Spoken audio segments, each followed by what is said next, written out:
बिस्मिल्लाहिर्रहमानिर्रहीम अस्सलाम वालेकुम। मैं हाफिज शाहिद मुनीर हूँ और आज एक बहुत बड़ी क्राइम स्टोरी के साथ आपकी खिदमत में पेश है। गुजरांवाला के इलाका अहमदाबाद में 2013 में पुरानी दुश्मनी पर एक शहाब नामी शख्स कत्ल हुआ और इस दौरान शूटर्स की मुखालिफिन की पुरानी दुश्मनी की आड़ के अंदर दो पुलिस के कांस्टेबल जिसमें गुलफानुल्ला और हफीजुल्ला शहीद हो गए और इसमें एक पुलिस का कांस्टेबल बच गया जिसका नाम गाजी अब्दुल रज्जाक है। उसकी मुद्दत में मुकदमा दर्ज है। इस मुकदमे का जो असल शूटर था उसको 10 साल बाद Gujranwala CIA special operation cell CIA के इंचार्ज खालिद नवाज वरिया इंस्पेक्टर साहब ने गिरफ्तार किया है। उसकी सारी कहानी हम आपको सुनाएंगे। ज़रा दिल थाम के बैठिए। खालिद नवाज वरिया साहब जो सीआईए स्पेशल ऑपरेशन सेल के हीरो हैं हमारे साथ मौजूद हैं। खालिद साहब अस्सलाम वालेकुम। ये खालिद साहब ज़रा बताएं ना हमें ये क्या वाक़या है। हमारे पास इतलात ये हैं कि ये जब वाक़या हुआ इसमें कोई पुलिस का तफ्तीशी शामिल था जिसकी साजिश की वजह से ये लोग पुलिस के शहीद हुए और फिर ये मुलज़म मुल्क से भाग गया अरशद शूटर नामी। आपने हमें ये वाक़े की तस्दीक भी करनी है कि इसमें कोई पुलिस वाला शामिल था और फिर उसके बाद हमने आपने हमें वो तफसीली स्टोरी सुनानी है और हम आपको सुन रहे हैं। जी शुक्रिया शाहिद भाई। 2013 में ये डोगर ख़ानदान और मैर अराई ख़ानदान में दुश्मनी चल रही थी, पुरानी 2000 से ही शुरू हुई थी। उसमें शहाब डोगर और शबीर डोगर दो मुलज़म गिरफ़्तार थे। इनको कत्ल करने के लिए ये मुलज़मान ने ये अरशद, जिसको अभी हमने इटली से पकड़ा है और वापस लेके आए हैं, इन्होंने पुलिस के सब इंस्पेक्टर तहसीन के साथ मिलके इनको कत्ल करने का प्रोग्राम बनाया था, जिसमें इन्होंने पुलिस वैन पे हमला किया और जिसमें हमारे दो लोग शहीद हो गए, गुलफान शहीद और हफीज़ुल्लाह शहीद। और इसमें गाजी अब्दुर्रज़ाक, उनको 14 गोलियां लगी थी वो, लेकिन अल्लाह के फजल से वो सरवाइव कर गए और वही इस मुकदमा के मुद्दई हैं। ये वकूआ से फ़ौरन बाद ये अरशद बाहर भाग गया था, पाकिस्तान से बाहर। ये यहाँ से यूएई गया और वहाँ से फिर किसी जाली पासपोर्ट से जर्मनी ट्रैवल कर गया। ठीक है। तो हम इसको तब से फॉलो कर रहे थे। जर्मनी में इसने अपनी असाइलम अप्लाई की हुई थी किसी फ़र्ज़ी नाम से। उसको हमने तकरीबन 3.5 साल परसू किया, उस असाइलम को रिजेक्ट करवाया। जर्मनी की अदालतों को हमने यकीन दिलाया कि ये वांटेड पर्सन है और ये सारा इसने बेसलेस स्टोरी पे असाइलम सीकर है। तो वो अल्हम्दुलिल्लाह हम वहाँ पे कामयाब हुए। जब इसकी असाइलम रिजेक्ट हुई, इसके हमने डिपोर्टेशन अंडर री एडमिशन ट्रीटी जो पाकिस्तान और यूरोपीय यूनियन के दरमियान है हासिल किए, तो ये वहाँ से क्योंकि ज़मानत पे था तो वहाँ से फिर ये इटली भाग गया। तो फिर हमें मज़ीद 1 साल लगा इसको वहाँ पे तलाश करने में और फाइनली फिर अल्हम्दुलिल्लाह हमने इसको मार्च के आखिर में गिरफ़्तार किया। और अभी तीन क्या चार दिन तरीका पहले। होता है आपका जब ज़ाहिर है बैरून मुल्क में कि आप वसाइल तो होते नहीं हैं। आप यहाँ पर कर रहे हैं ऑपरेशन तो यहाँ पर आपके पास बहुत सारे वसाइल हैं। बगैर वसाइल के और इस तरह के हालात में किस तरह आप जो है ये सारा कुछ किया आपने? शाहिद भाई, सबसे पहले तो इसमें हमारी जो कमांड है उसका बहुत ज़्यादा प्रोएक्टिव रोल होता है। वो उनकी सपोर्ट, प्रोएक्टिव सपोर्ट के बगैर ये पॉसिबल नहीं होता। स्पेशली इस सारे मामले में जो सीपीओ साहबान गुजरे हैं, जो मौजूदा सीपीओ हैं, जो साबका सीपीओ थे उमर सलामत और सर अयाज, इन्होंने स्पेशली बड़ा इसको परसू किया, बड़ा इसको ज़ाती तौर पे मॉनिटर करते रहे। स्पेशली जो हमारे आईजी हैं, उनका विजन भी है कि जो पाकिस्तान से बाहर क्रिमिनल्स हैं उनको वापस लाना है हर सूरत में। तो ये हमें बड़ी सपोर्ट थी। यहाँ जहाँ तक वसाइल का ताल्लुक है तो हमेशा कोशिश करते हैं कि कम्युनिटी के पास रुकें। होटल्स में पुलिस के पास तो इतने वसाइल नहीं होते, तो हम फिर कम्युनिटी के पास ही ठहरते हैं और वही ट्रैवलिंग के अखराजात होते हैं और डिपार्टमेंट इसको बर्दाश्त करता है। बहरहाल फाइनली हमें बड़ा लंबी चौड़ी ये किधर किधर कानूनी। जाता था, कैसे इसके पीछे जाते थे? मैंने जैसे कहा पंजाब में पाकिस्तान में होता है तो आप जियो फेंसिंग कर लेते हैं, आपके पास मोबाइल लोकेटर होता है, ट्रेस कर लेते हैं। वहाँ पर बैरून मुल्क जाकर फिर कैसे चलता है हमारा सोर्स का निज़ाम? बेसिकली हमें बहुत सारे इदारों से मदद की ज़रूरत पड़ती है, इंटरनेशनल इदारों से। इसमें इंटरपोल का बड़ा बुनियादी किरदार होता है। इसका रेड नोटिस हमने इशू किया हुआ था इंटरपोल की मदद से। एफआईए का बड़ा इसमें अहम किरदार होता है।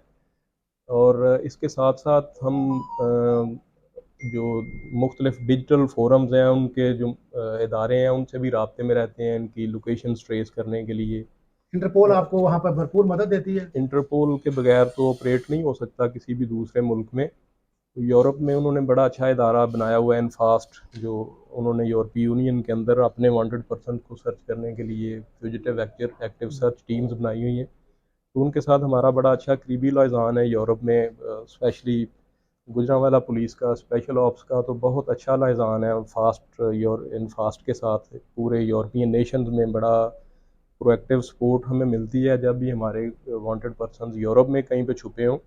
तो बेसिकली ये उन्हीं की मदद से मुमकिन हो पाया। नादरा ने ऑफ कोर्स इसमें हमारी बड़ी मदद की, इसके फिंगरप्रिंट्स क्या हमारे बड़े सबूत है काम हमने, आए। हाँ हाँ, ये वाली बात क्या थे हमारे पास? हमने पहले उसका डाटा लिया कि ये असल नाम कौन है, ये गया कैसे था, अपने नाम से इसके गया था? बेसिकली यूएई तक तो हमें इसका ऑफिशियल रिकॉर्ड अवेलेबल था ठीक यहाँ है, से ट्रैवलिंग का, ठीक है, लेकिन इसके बाद हमें पता नहीं चल रहा था क्योंकि ये जाली डॉक्यूमेंट्स पे यूएई से आगे ट्रैवल कर गया था। ठीक है।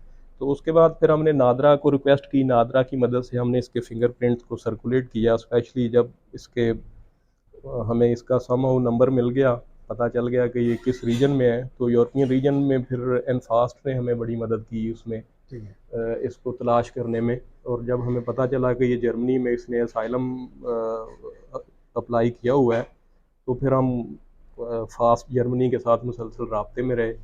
इसमें ऑफ कोर्स हमारी एम्बेसीज, इसमें हमारा फॉरेन ऑफिस और ये सब लोग बड़े इसमें हमारी मदद करते हैं, जिसकी वजह से ये मुमकिन हो पाता है। यूरोप में एक कानून है, आप उसके बगैर नहीं चल सकते। जैसे यहाँ पर शिकायत मिलती है, पंजाब पुलिस कहीं से बंदा उठा लेती है, आप बंदे को पकड़ भी लेते हैं, इसके बावजूद भी अदालतें आड़े आ जाती हैं।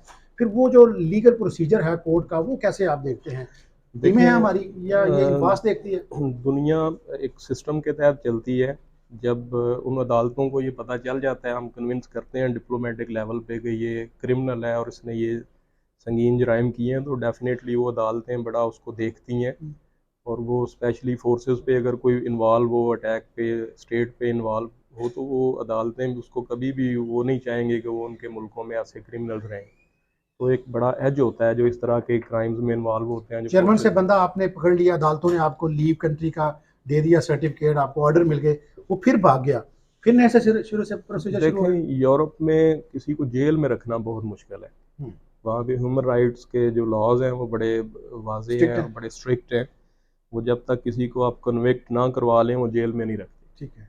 तो इसने भी यही फ़ायदा उठाया, क्योंकि ये जेल में नहीं था, बेल पे था, तो ये फिर इसके लिए बड़ा आसान था वहाँ से फिर कितना टाइम फ्री लग गया ट्रैवल आपको करना जब है। ये जर्मन से इटली चला गया? तकरीबन 1 साल का वक्त फिर फिर ज़ाया हो भी गया। हमें लग गया इसको इटली में ट्रेस करने में, क्योंकि पहले ही हमारे पास जब इसके इटली में डिपोर्ट आपने ऑर्डर ट्रेस था। किया तो कानून तो फिर वही वहां पर वही है, तो वो फिर नहीं भागा? वो हमें फ़ायदा उसका ये मिला कि पहले ही ये री एडमिशन ट्रीटी के तहत इसकी डिपोर्टेशन के ऑर्डर हमने ले लिए हुए थे। तो वो ठीक है। पूरे यूरोप के, वो हमारी ट्रीटी किसी कंट्री के साथ नहीं, यूरोपीय यूनियन के साथ ठीक है। है।